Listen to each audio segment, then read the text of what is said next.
So let's learn about bird flu. Okay, I'm Dr. Matt Parker. I'm a holistic veterinarian. So we're going to talk about the bird flu. We're going to talk about why the bird flu is spreading amongst different species and why we have bird flu. Not so much about who's going to get it or if you're going to get it, because that's all entirely possible and that's all up to a lot of factors. So I'm not going to say that there's not a bird flu. I'm not going to say that you're not going to get it, but I want us to understand why we get it. I think that's more helpful. However, before we do that, I make an effort to choose my words carefully. The title of this video is Learn About Bird Flu. And the reason I want to emphasize that before we talk about the bird flu is I want you to learn about it, okay? I feel like there's a generality in modern America or Western civilization or industrialized or consumerism nations like the USA and most of Europe that we kind of interchange the words educate or learn or teach. We kind of use them as if they're all the exact same thing, and they're not.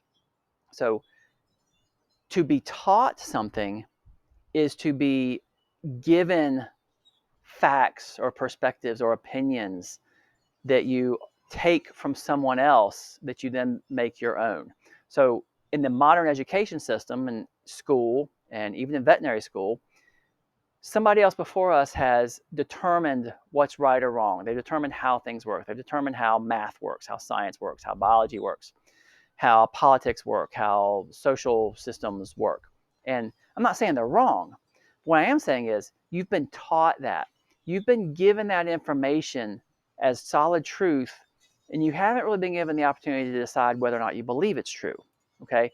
So you're given that information in school and you're tested on it. And on the test, you have to give it back to them. You have to regurgitate it, basically word for word. There's no room in the modern education system for you to have a different perspective or a different interpretation or a different conclusion of the information. You have to give it back to them the way they gave it to you. So that's teaching. That's to be taught, to be educated.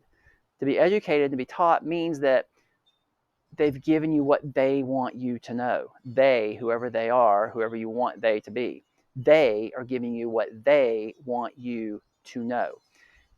And quite frankly, that makes you conformist, and that makes you easy to guide and manipulate, and that makes you follow the rules. To learn, in contrast, to learn something is your own experience, your own perspective, your own observation, your own intuition. You learn things as you go through life and experience things for yourself. You learn things by questioning what you were taught or the world around you. And I want you to learn about the bird flu. I don't want to be the one to educate you. I don't want to be the one to teach you. I want to give you the information that you can then take for yourself and draw your own conclusions or observations or perspective or whatever the right word for that is. I want you to learn for it yourself, because I think when you learn things for yourself, you're more knowledgeable and you can make better decisions. Okay, so back to the bird flu. Bird flu is avian influenza. It's a bird flu, as it says in the name. But we're seeing a lot of stuff in the news recently or over past years and months that it's popping up in people and pigs and cattle and all these other places. It's spreading, okay? Well, they're blaming the spread on cattle moving across state lines. So they're transported on trains and trucks across state lines. And they're trying to tell us, legacy media and the CDC and the government and the USDA and all these people are trying to tell us that we're transporting cattle across state lines and we're transporting, factory farm birds and chickens and turkeys across state lines. That's why the avian influenza is spreading. Okay. Well, okay, maybe. If you buy that, fine, you can buy that. Well, now there's an article that says there's avian influenza found in Antarctica. Okay, so if you believe what they told you, then how are we going to explain why it's in Antarctica? Is it going to be like the explanation they give for rabies, that some tiny bat flew in there and bit somebody and they never knew what happened to them with such a tiny bite? So now they have it and it must have been a bat in the middle of the night that nobody saw. Is that what we're going to say about why it's in Antarctica? Why is it in Antarctica? They haven't taken chickens or turkey or beef cattle from Kansas or Midwest to Antarctica. So why is there bird flu in Antarctica? Okay, it doesn't fit their typical explanation. And they'll come up with an explanation or a reason, and it'll be far-fetched and it'll be crazy, and we'll just all swallow it like we're supposed to. Well, as I've talked about in plenty of previous videos, My most recent was in December. It's been a while. December 2nd, and in months and years before that, I've talked about this. Flus are very well explained in these two books, The Invisible Rainbow by Arthur Furstenberg here, and The Contagion Myth by Dr. Thomas Cowan. Two of my very favorite books, and they just explain everything. Combined together, they explain pretty much everything. Every flu in history, human flu, swine flu, bird flu, whatever, every flu, influenza in history, has been the result of a new rollout of some electromagnetic radiation, the electromagnetic spectrum. So AM radio, FM radio, satellites, radar, ultrasound or sonar, cell phones, and 5G have caused all these things.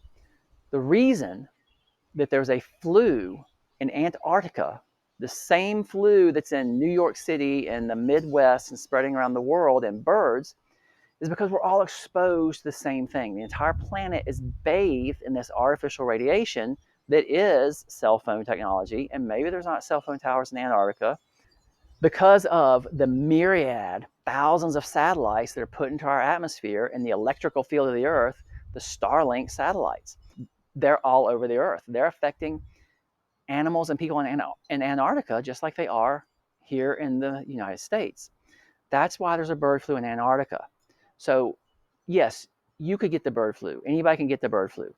But it's not transmitted the way they say, cattle and birds across state lines. One of the things I read recently was because they think it's the birds following the cattle, they want to cut down trees that the birds nest in. Well, that's stupid. Anywhere in the history of the world that you find cattle or ruminants or herbivores or horses, there's birds following them around eating the bugs out of their poop. Cutting down the trees is not going to stop the birds from wanting to follow the cows around. So that's stupid. And that was one of the things I read that they're doing somewhere. More importantly, why you get it. So we're all different, whether it's cattle or birds or humans or your dogs. It all works the same way. Some just have better genetics than others. Some are hardier. Some fight off disease better. Others are, I don't know, weaker or just tend to be more delicate and tend to get sick easier. So there's that factor. That is a factor. It's not fair. That's the way it works. Then there's all the things you do to your body. It's the food you eat, the chemicals in your food, and the chemicals in your water, and your lifestyle, and your exercise, and your amount of sunlight, and fluorescent lighting, and sitting at a desk, and not getting exercise, and living in an apartment. And all these things add up to make you less healthy. Well, this new rollout of EMR, EMF, all the satellite technology and the 5G and the cell phone technology, that kind of tips the scales. That's the final, I don't know, nail in the coffin. That's the thing that triggers an illness. And then if a flu-like illness is simply what we call a virus, but viruses are misunderstood. A virus is simply a packet of genetic information. So for anything your body can't rid through the immune system, like, for example, other illnesses and bacteria, your body can fight off. But EMF, EMR, basically, and some forever chemicals like Teflon and things like that, your immune system can't get rid of.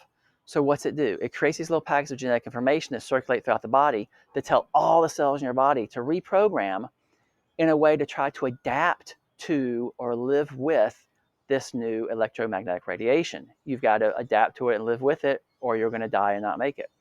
And some of us can adapt to it, and some of us can't, and that's a bummer. But that's what viruses are, and we've got it all wrong about viruses. It's just the body trying to reprogram, and that's why it looks like it spreads, because we're all exposed to the same stuff that we're trying to adapt to. So that's bird flu, and that's the difference between being taught something or learning something. The difference between learning and being taught, you've got to apply that to everything you know in your life.